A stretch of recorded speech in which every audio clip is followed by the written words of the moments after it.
আসসালামু আলাইকুম। আমি মোহাম্মদ আব্দুল্লাহ আল মামুন, পড়াশোনা করছি গণা বিশ্ববিদ্যালয়ের ফার্মেসি বিভাগ। আজ আমি কথা বলবো প্রোটিওমিক্স ইন ফার্মেসি, মানে ফার্মেসিতে প্রোটিন বিজ্ঞানের গুরুত্ব এবং এটি কিভাবে আধুনিক ওষুধ আবিষ্কারে সাহায্য করে তা নিয়ে আলোচনা করব। চলুন শুরু করি। শুরুতে আসি প্রোটিওমিক্স কি। প্রোটিওমিক্স হলো এমন একটি শাস্ত্র যেখানে আমরা শরীরের ভেতরে থাকা সকল প্রোটিন চিহ্নিত করি, তাদের গঠন, কাজ এবং পারস্পরিক সম্পর্ক নিয়ে বিশ্লেষণ করি। যেহেতু প্রোটিনগুলি আমাদের শরীরের কাজ নিয়ন্ত্রণ করে, তাই এগুলো বিশ্লেষণ করলে আমরা বুঝতে পারি কোন রোগে কি সমস্যা হচ্ছে এবং কিভাবে তা চিকিৎসা করা যায়। Why proteomics in pharmacy. Protein mix আমাদের সাহায্য করে রোগের নির্দিষ্ট বায়োমার্কার খুঁজে বের করতে, যার মাধ্যমে নির্ভুল রোগ ও ব্যক্তিকেন্দ্রিক ওষুধ তৈরি সম্ভব হয়। এটি হলো প্রিসিশন মেডিসিনের মূলে থাকা একটি প্রযুক্তি। এখন আসি মূল ধারণায়। জিনোমিক্স ভবিষ্যতে কি ঘটতে পারে তা জানায়, অর্থাৎ জিনের ভিত্তিতে সম্ভাবনার পূর্বাভাস দেয়। প্রোটিওমিক্স বলে বর্তমানে শরীরে কি ঘটছে, প্রোটিনের কার্যকলাপ দেখে রোগ, ওষুধের প্রতিক্রিয়া ও বিষক্রিয়ার তথ্য দেয়। ফার্মাসিস্টদের জন্য এটি গুরুত্বপূর্ণ, কারণ এটি রোগের বাস্তব সময়ের অবস্থা বিশ্লেষণ করতে সাহায্য করে।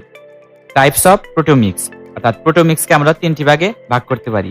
এক্সপ্রেশন প্রোটিওমিক্স, অর্থাৎ এর সাহায্যে আমরা কোন অবস্থায় কোন প্রোটিন তৈরি হয় তা জানতে পারি। স্ট্রাকচারাল প্রোটিওমিক্স, এর সাহায্যে প্রোটিনের গঠন বিশ্লেষণ করতে পারি। ফাংশনাল প্রোটিওমিক্স, এর সাহায্যে প্রোটিনের কাজ কি তা বুঝতে পারি। টেকনিক্স ইউজড ইন প্রোটিওমিক্স, অর্থাৎ কোন কোন প্রযুক্তি ব্যবহৃত হয়।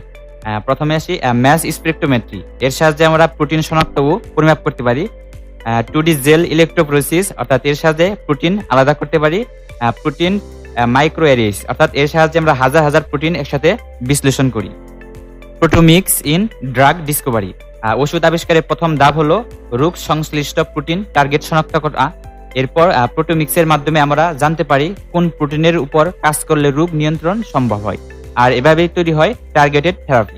ক্লিনিক্যাল অ্যান্ড ট্রান্সলেশনাল অ্যাপ্লিকেশন, অর্থাৎ প্রোটিওমিক্সের ক্লিনিক্যাল ও ট্রান্সলেশনাল ব্যবহার নিয়ে। ডায়াগনস্টিক বায়োমার্কার, এর সাহায্যে প্রোটিওমিক্স সিগনেচারের মাধ্যমে দ্রুত রোগ নির্ণয় ও চিকিৎসার প্রতিক্রিয়া পর্যবেক্ষণ করতে পারি। প্রিসিশন মেডিসিন, এর সাহায্যে প্রোটিওমিক ও জিনোমিক ডেটা মিলিয়ে রোগীর জন্য ব্যক্তিকৃত চিকিৎসা নির্ধারণ করতে পারি। সেফটি ও টক্সিকোলজি, অর্থাৎ প্রোটিওম প্রোফাইলিং ওষুধের বিষাক্ততা ও প্রতিকূল প্রতিক্রিয়ার বায়োমার্কার শনাক্ত করতে সাহায্য করে। Challenges and practical considerations.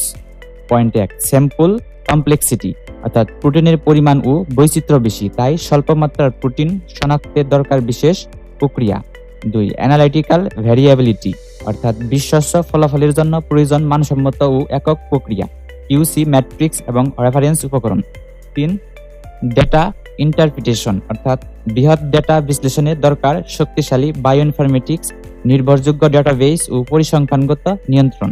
4, regulatory and validation, অর্থাৎ চিকিৎসায় ব্যবহারের আগে বায়োমার্কারগুলো কঠোর যাচাই ও অনুমোদন প্রক্রিয়া প্রয়োজন।